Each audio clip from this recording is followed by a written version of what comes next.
Poultry মুরগি দিয়ে দুর্দান্ত স্বাদের মজার একটা রেসিপি আমি আজকে রান্না করব।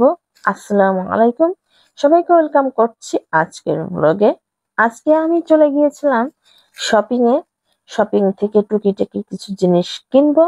আর কেনার শেষে আসার সময় কিছু সবজি নিলাম, আর সবজিগুলো একটু বেছে খুঁটে নিচ্ছি। তারপর সবজি নেওয়ার পর মুরগিওয়ালার দোকানে এসে দেখলাম মুরগি বিক্রি করছে। আপনাদের ভাইয়া 3টে মুরগি এখান থেকে নিয়ে নিল। আর মুরগির দোকানের পাশেই বসে কিছু অভিজ্ঞতা অর্জন করছিলাম। বাসায় খুব দ্রুত চলে আসলাম, বাকি কাজগুলো সেরে নিলাম। প্রতিদিনের কাজ, ঘর ঝাড়ু দেওয়া মোছা, এটা তো করতেই হবে। এই কাজগুলো শেষ করে আমি দ্রুত আমার রান্নার কাজে চলে যাব। আর এই রান্নাটা ছিল রাতের, দুপুরে রান্না করা ছিল, সেটাই এসে খেয়ে নিয়েছিলাম। আর এই পোল্ট্রি মুরগি অর্থাৎ ফার্মের যে মুরগি, যারা খেতে বেশি পছন্দ করেন না, গন্ধ লাগে, তারা এই রেসিপিটা করে খেতে পারেন।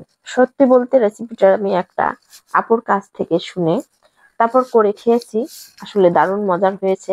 যখন রেসিপিটা শুরু করেছিলাম, প্রথমে আমি একটু তেলের মধ্যে শুকনো মরিচ ফালি করে ভেঙে দিয়েছি।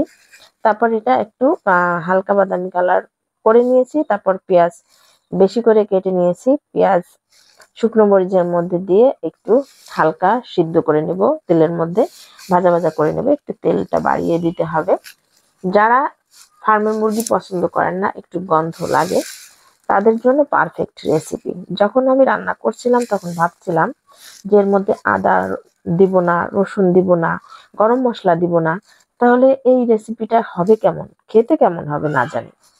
যাই হোক, পেঁয়াজটা একটু হালকা বাদামি কালার করে তারপর মাংসগুলো দিয়ে দিলাম। এটাই হচ্ছে আজকের রেসিপির মশলা। আর সাথে আমি শুধু লবণ অ্যাড করব, এছাড়া আদারওয়াইজ কোনো মশলা এখানে যাবে না। যাই হোক, মাংসগুলো আমি বেশি বড় করিনি, একটা মুরগি এখানে নিয়েছি। তো পেঁয়াজের সাথে একটু সুন্দর করে নাড়াচাড়া করে তারপর রান্না করে নিলাম। আর পরিমাণ মতো পানি দিয়ে দিলাম, বেশি পানি দিব না, যেহেতু ইন্ডাকশনে রান্না করছি, এখানে পানিটা শুকাতে একটু দেরি হবে। আর গ্যাসের চুলায় রান্না করলে এর থেকে কম পানি দিলেও চলবে। আর আমি চুলার পাওয়ারটা একটু কমিয়ে তারপরে ঢেকে বারবার নাড়াচাড়া করে আমি রান্না করে নিয়েছি। যখন তেলটা ভেসে উঠবে তখন ফাইনালি রান্নাটা শেষ হবে। আর লাস্ট পর্যায়ে একটু কালো কালো ভাব হয়ে যাবে।